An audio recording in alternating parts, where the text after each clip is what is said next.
So guys welcome to Ignite Fair. आज मैं speed time distance topic लेके आया हूँ जो बहुत सारे एग्जामिनेशन में पूछा जाता है। इसकी वेटेज भी काफ़ी अच्छी रहती है एग्जामिनेशन पॉइंट ऑफ व्यू से। और सिंपल इंटरेस्ट के मैंने 10 वीडियोस अपने चैनल पे अपलोड कर दिए हैं। तो जिनको सिंपल इंटरेस्ट नहीं आता है तो प्लीज़ वो उन वीडियोस को जाके देखें। डेफिनेटली आपको सिंपल इंटरेस्ट के टॉपिक को समझने के लिए हेल्प मिलेगी। ओके तो स्पीड टाइम डिस्टेंस आज के सेकंड टॉपिक को हम स्टार्ट कर देते हैं। तो स्पीड टाइम डिस्टेंस का एक जर्नल सा फॉर्मूला आपको पता होगा कि स्पीड जो होता है वो डिस्टेंस ओवर टाइम होता है। स्टार्ट करते हैं। स्पीड जो रहता है हमारा वो किसके इक्वल रहता है? Distance over time. ठीक है, सिंबल के साथ मैं लिख देता हूँ इन चीज़ों को। स्पीड का सिंबल मैंने एस मान लिया, डिस्टेंस का सिंबल मैंने डी मान लिया और टी टाइम का सिंबल मैंने टी मान लिया। तो स्पीड आ गया डी बाय टी। क्लियर है? अच्छा, ये तो बन गया स्पीड का फॉर्मूला कि स्पीड जो है डिस्टेंस ओवर टाइम के बराबर होता है।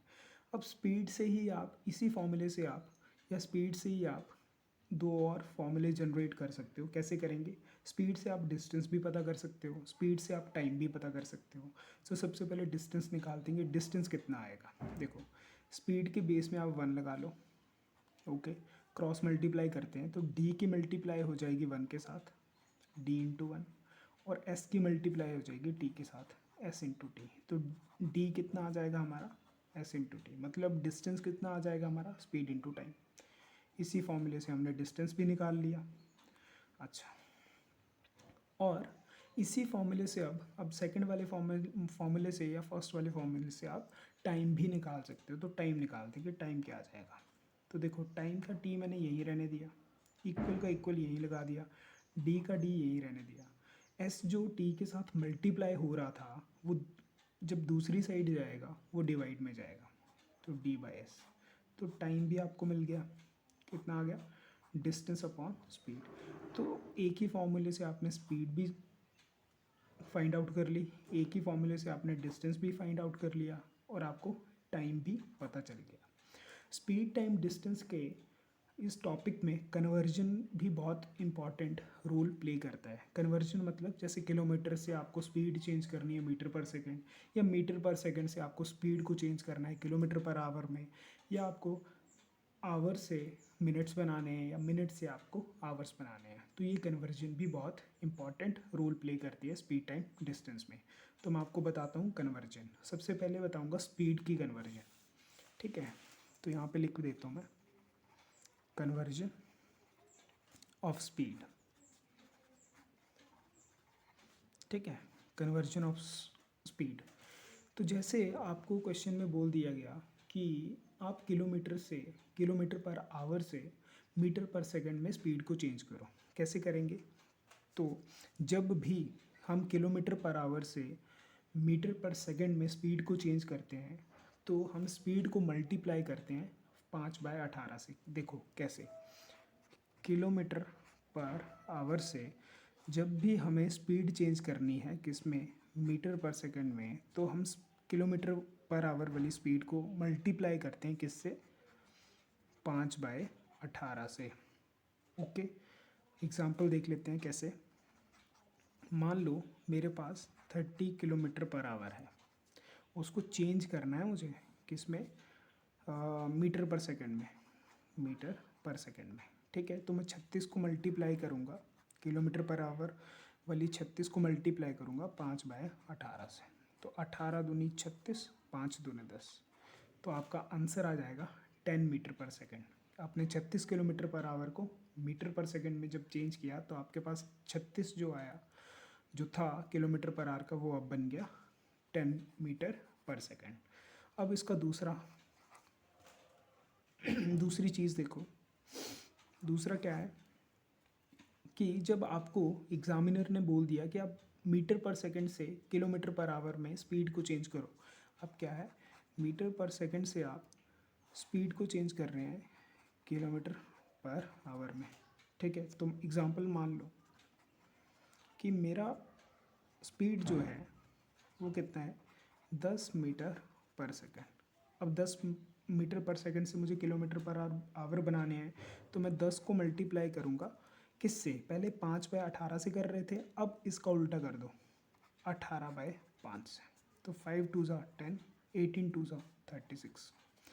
ओके, सो आई होप आपको ये कन्वर्जन समझ आई होगी। जब भी हम किलोमीटर पर आवर से मीटर पर सेकंड में बनाते हैं तो किलोमीटर पर आवर वाली स्पीड को 5/18 से मल्टीप्लाई करते हैं, और जब हम मीटर पर सेकंड से किलोमीटर पर आवर में स्पीड को चेंज करते हैं तो मीटर पर सेकंड वाली स्पीड जो है उसको हम मल्टीप्लाई करते हैं 18/5 से, मतलब 5/18 का उल्टा।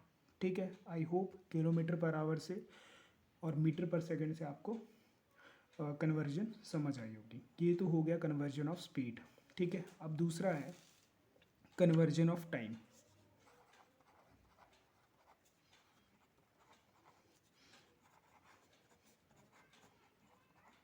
तो कन्वर्जन ऑफ टाइम क्या है बेसिकली, ठीक है, कन्वर्जन ऑफ टाइम मतलब आपको बोल दिया आवर से आप चेंज करो टाइम को, कन्वर्जन ऑफ टाइम की बात करें, आवर से आप चेंज करो टाइम को मिनट्स में। ठीक है, फॉर एग्जांपल जब भी आवर से मिनट्स में कन्वर्जन होगी तो आप आवर्स को मल्टीप्लाई करोगे 60 से इंटू 60। क्लियर है, जैसे एग्जांपल 5 आवर्स है मेरे पास, इसको चेंज करना है मिनट्स में, तो 5 को मेरे को मल्टीप्लाई करना पड़ेगा 60, which is equals to 300 minutes. Clear हो गया। दूसरा पार्ट इसका कि आपको अब बोला मिनट्स से चेंज करो टाइम को आवर्स में। ठीक है, तो एग्जांपल मान लो कि मेरे पास 300 मिनट है। ठीक है, तो जब भी मिनट से आवर को चेंज करना है तो आपको जो मिनट दे के रखा होगा उसको डिवाइड करना है, जो भी चीज़ है उसको डिवाइड करना है 1/60 से। ठीक है, मिनट को आपको डिवाइड करना है 1/60 से, तो 300 मिनट है तो 300 को मैं मल्टीप्लाई कर देता हूँ या डिवाइड कर देता हूँ 60 से, या 1/60 से डिवाइड कर लो तो कितना आ जाएगा 5, तो 5 आवर्स। ठीक है, तो आई होप आवर्स मिनट्स का आपको ये कन्वर्जन समझ आया होगा, आपको कन्वर्जन ऑफ स्पीड भी समझ आया होगा। किलोमीटर पर आवर से मीटर पर सेकंड बनाना है तो आपको 5/18 से मल्टीप्लाई करना है, और जब मीटर पर सेकंड से किलोमीटर पर आवर बनाना है तो आपको इसका उल्टा मतलब 18/5 से मल्टीप्लाई करना है, और कन्वर्जन ऑफ टाइम भी आपको समझ आया होगा। ठीक है, अब अगला स्टार्ट करते हैं, आगे देखते हैं।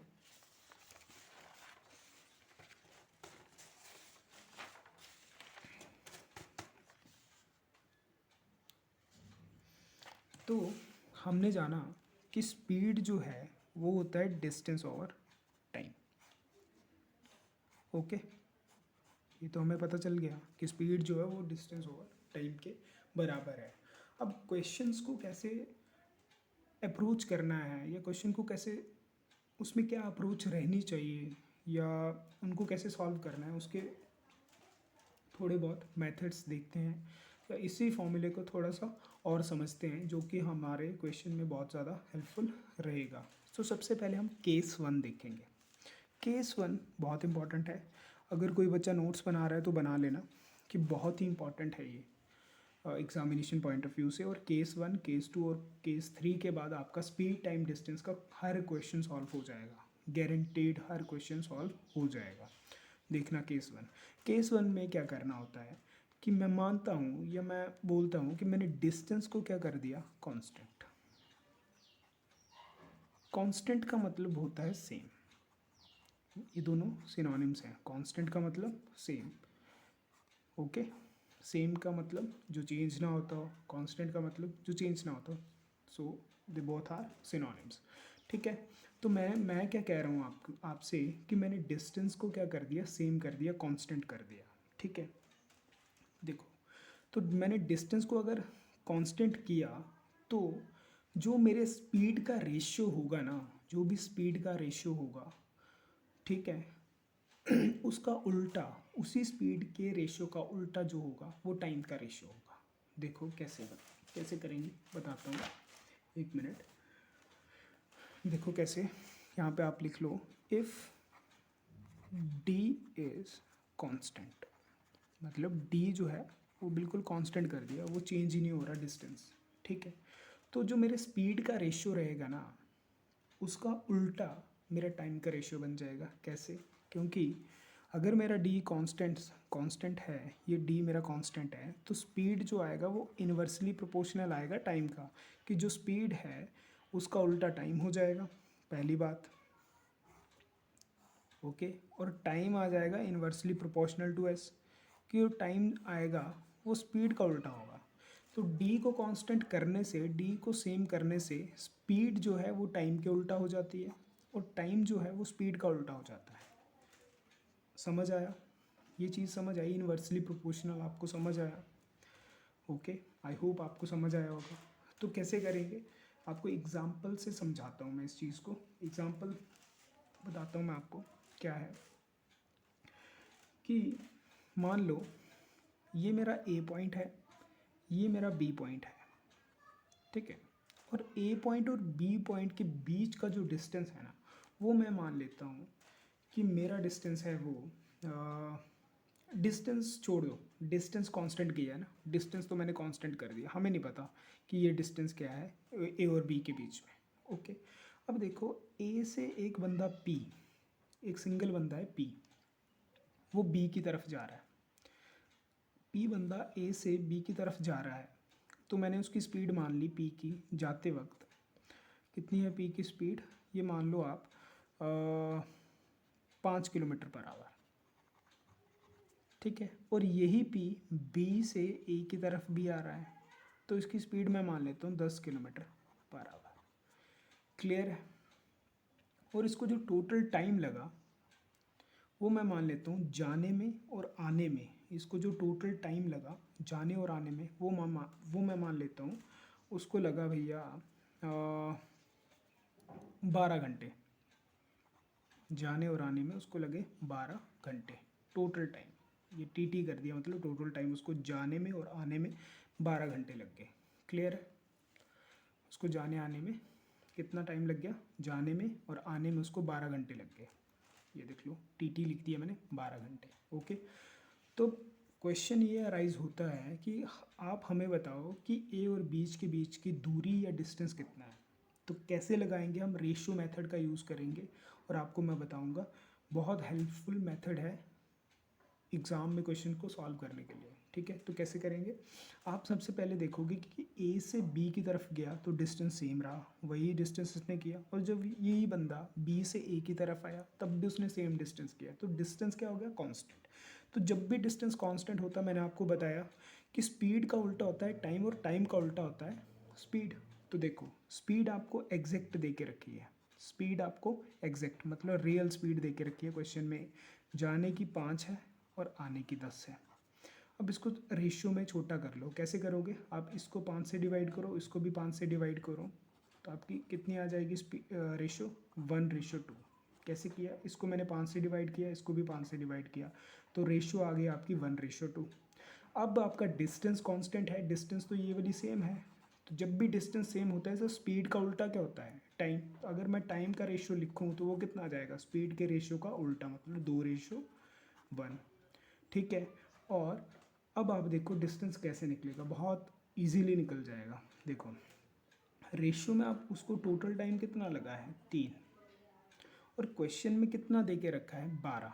तो जब भी ऐसा क्वेश्चन आपको दिखे, या बहुत सारे क्वेश्चन आपको दिखेंगे, तो आपको रेशियो वाली चीज़ को हमेशा रियल वैल्यू के साथ कंपेयर करना होता है। मतलब रेशियो में मेरा टाइम कितना था? 3, और एग्जैक्ट टाइम कितना लगा उसको जाने और आने में? वो लगा 12।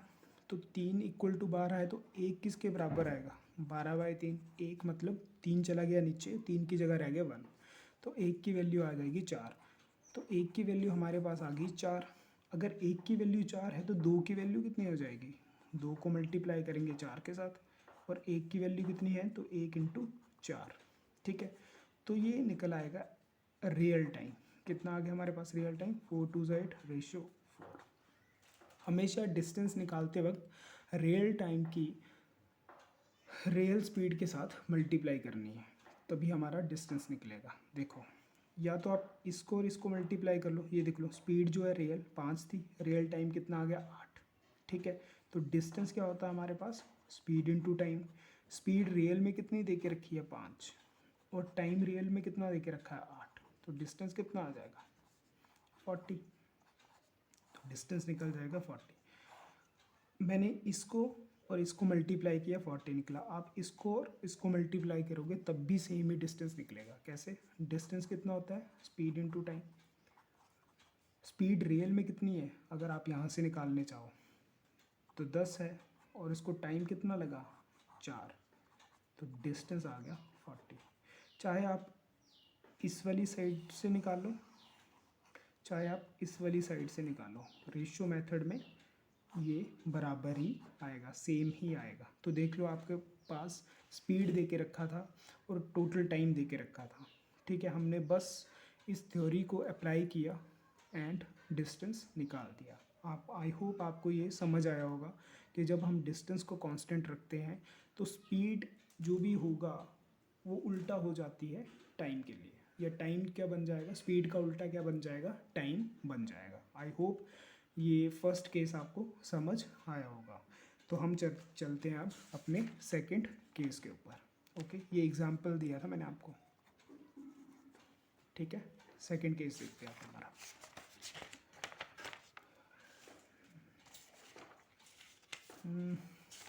अच्छी सी शीट पे लिखते हैं यार, शीटें कहाँ गई भाई।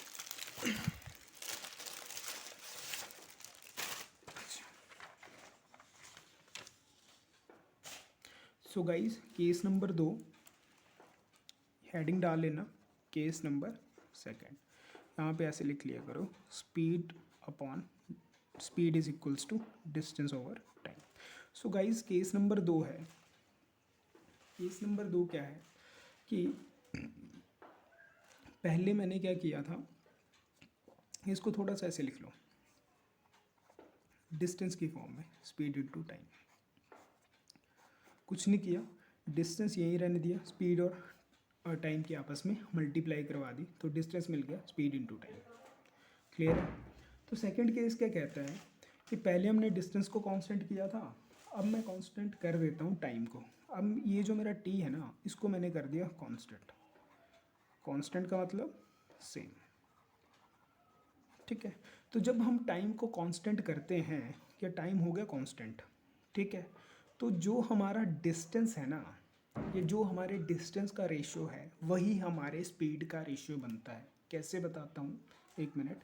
तो अगर टाइम को मैं कांस्टेंट कर दूँ तो स्पीड किसके बराबर आ जा रही है, डिस्टेंस के बराबर आती है। मतलब जो डिस्टेंस का रेशियो होगा वही हमारा स्पीड का रेशियो होगा। तो कुछ बच्चे जो नोट्स बना रहे हैं वो लिख लें कि जब हमारा टाइम कांस्टेंट होता है तो जो हमारा डिस्टेंस होता है उसी का ही रेशियो हमारा स्पीड का रेशियो बन जाता है।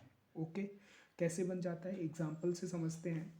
मान लो यहाँ पे समझाता हूँ, ये है मेरा पॉइंट, ये कोई दूरी है ए और बी के बीच में, ये पॉइंट मेरा ए, ये मेरा पॉइंट बी। एग्जांपल है समझने के लिए, कैसे करेंगे। तो मान लो कि मेरा टाइम जो है कांस्टेंट कर दिया मैंने, तो ए और बी के बीच में मैं मान लेता हूँ कि मेरा जो डिस्टेंस है वो है 90 किलोमीटर, ठीक है। तो एक बंदा मेरा पी है, एक मेरा बंदा क्यू है, ये दो मेरे बंदे हैं, ठीक है। तो पी बंदा जो है वो 60 किलोमीटर की दूरी तय करता है। मान लो इतनी जो दूरी है वो है 60 किलोमीटर, ये कौन कर रहा है भैया, पी। और जो रिमेनिंग बचा, जो बाकी बच गई, वो कौन कर रहा है, क्यू, जो कि है 30 किलोमीटर पर आवर।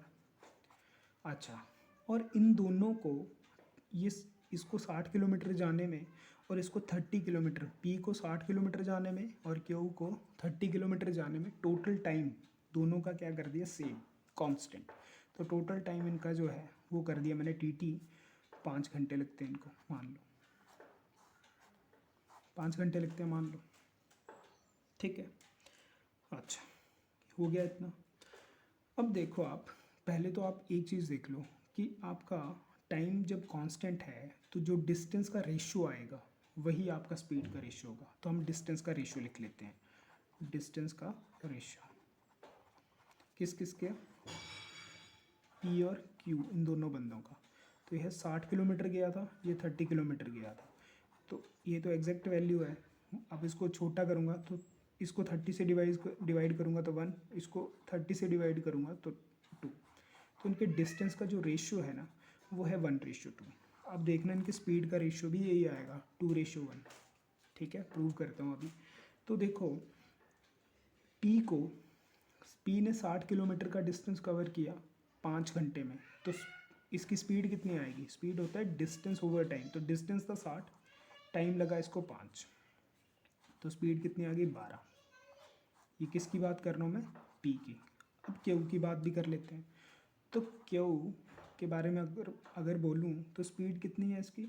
स्पीड निकालनी हो तो क्या आएगी? 30 किलोमीटर का इसने डिस्टेंस कवर किया 5 घंटे में, तो इसकी स्पीड कितनी आ जाएगी? 6। ठीक है, तो इनकी देखो स्पीड का रेशियो कितना आ गया? पी और क्यू एग्जैक्ट या रियल जो भी है वो है 12:6। इसको छोटा बना लूँ तो कितना आ जाएगा? इसको 6 से डिवाइड करूँगा तो 1, इसको 6 से डिवाइड करूँगा तो 2। तो इनके स्पीड का रेशियो भी कितना आया? 2:1, जो कि सिमिलर है डिस्टेंस के रेशियो के बराबर।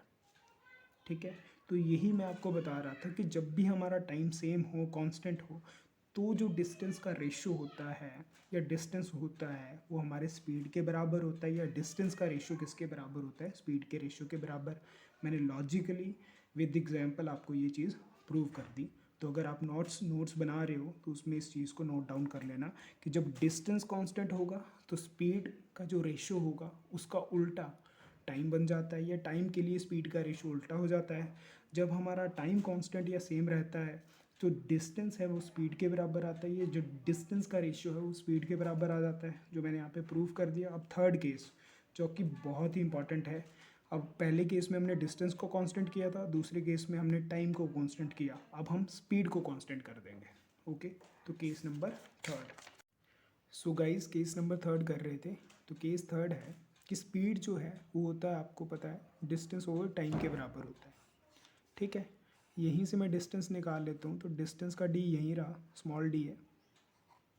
ओके, स्मॉल डी आ गया, वो किसके बराबर आ जाएगा? स्पीड इनटू टाइम के बराबर है। इसको थोड़ा सा अच्छे से लिख देता हूँ मैं कि जो मेरा स्मॉल डी है बेसिकली वो किसके बराबर आ गया? स्पीड इनटू टाइम के बराबर। अच्छा, पहले केस में हमने डी को कांस्टेंट किया, दूसरे केस में हमने टी को कांस्टेंट कर किया, और अब हम स्पीड को क्या कर देते हैं? कांस्टेंट।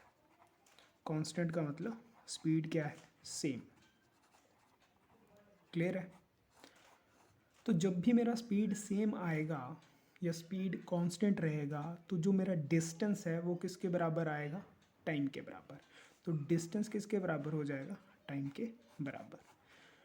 अब इसको लॉजिकली भी मैं प्रूव कर देता हूँ। कैसे करेंगे? फॉर एग्जांपल लेके चलता हूँ कि ए पॉइंट और बी पॉइंट, इसके बीच का जो डिस्टेंस है ना वो है टोटल डिस्टेंस 180 किलोमीटर। अब मेरे पास दो बंदे हैं, वही बंदे मेरा पी और एक बंदा है क्यू। अच्छा, क्यू जो है वो ए से कितना डिस्टेंस कवर करता है? मान लो 120 किलोमीटर डिस्टेंस उसने कवर किया। ठीक है, तो रिमेनिंग किसने किया? क्यू ने। पी ने किया 120, क्यू ने किया रिमेनिंग मतलब 60, तभी हमारा 180 आएगा।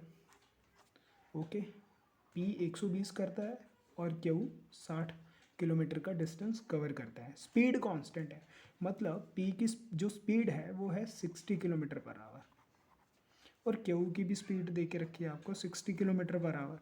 तो आपसे हमें मैं पूछ रहा हूँ कि इनके टाइम का रेशियो क्या आएगा?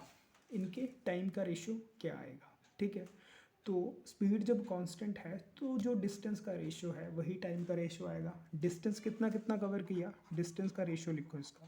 पहले डिस्टेंस का रेशियो लिखें, पी और रेशियो क्यू का, वो कितना है? डिस्टेंस इसने किया 120, पी ने किया, क्यू ने किया 60। इसको छोटा बना लो, इसको 60 से डिवाइड करो तो 1, इसको 60 से डिवाइड करो तो 2। साइड 60 से डिवाइड इसलिए कर रहा हूँ कि क्योंकि हमारा रेशियो जो है वो छोटा हो जाए और इन दो नंबर के बीच में कोई भी नंबर कॉमन ना हो, तो मैंने इसको 60 से डिवाइड किया। ओके, तो इनका डिस्टेंस का रेशियो आया 2:1। अब मैं इनके टाइम का रेशियो भी लिखता हूँ, वो भी यही आएगा 2:1। कैसे आएगा देखो, अगर टाइम की बात करूँ पी के, टी पी कर दिया, मतलब टाइम जो है पी की बात, पी के टाइम की बात कर रहा हूँ, तो टाइम क्या होता है हमारा, टाइम होता है हमारा डिस्टेंस अपॉन स्पीड। तो पी ने डिस्टेंस कितना कवर किया, 120 किलोमीटर, और कितनी स्पीड से, 60 की स्पीड से, तो इसका टाइम कितना आया, 2 घंटे, मतलब 2 आवर्स। और अगर मैं क्यू के टाइम की बात करूं तो उसने डिस्टेंस कितना कवर किया, 60 किलोमीटर का डिस्टेंस, कितनी स्पीड से, 60 की स्पीड से, तो इसका टाइम कितना आया, 1। तो ये तो था डिस्टेंस का रेशियो। अगर टाइम का रेशियो लिखूं तो टाइम का रेशियो भी कितना आया, अगर पी के टाइम की बात करूं वो 2, आगे रेशियो, पी के नीचे पी लिख दिया मैंने, और क्यू के टाइम का रेशियो 1। तो ये देख लो, डिस्टेंस का रेशियो जो था वही हमारे टाइम का रेशियो भी आया। कब, जब हमारा स्पीड जो है वो सेम रहता है। तो गाइस क्वेश्चन आएगा एग्जामिनेशन में कि व्हेन स्पीड इज़ कांस्टेंट, और ए ने इतना डिस्टेंस कवर किया, बी ने इतना डिस्टेंस कवर किया, आपको आपसे पूछेगा what is the ratio of their time, तो आप सीधा बता सकते हो कि उन्होंने डिस्टेंस जितना भी कवर किया, वो जो रेशियो आएगा वही उनका टाइम का रेशियो बन जाएगा। सो आई होप ये तीनों केसेस आपको समझ आए होंगे। स्पीड टाइम डिस्टेंस के क्वेश्चंस को कैसे टैकल करना है वो आपको मैं बताऊंगा, बट बेस जो है वो यही है, आपको ये चीज़ अंडरस्टैंड अपने दिमाग में पूरी बिठानी है, सो दैट आपको क्वेश्चन करते वक्त प्रॉब्लम बहुत कम आए, या मेरे हिसाब से कहूँ तो बिल्कुल भी ना आए, बट प्रॉब्लम तो आएगी, उसको कैसे टैकल करना है उनके लिए मेथड बहुत इम्पॉर्टेंट है। तो आई होप आज का सेशन आपको अच्छा लगा होगा। अगर अच्छा लगा है तो प्लीज़ लाइक करें, शेयर करें, सब्सक्राइब करें, मेरे चैनल को बूस्ट अप करें, सो दैट चैनल की ग्रोथ भी बढ़ जाए, जेन्युइनली कह रहा हूँ। और तो बस आज के लिए इतना ही। तो guys thank you so much इस वीडियो को देखने के लिए, और शेयर करना, लाइक करना, और मोस्ट इम्पॉर्टेंट सब्सक्राइब करना। So guys thank you so much.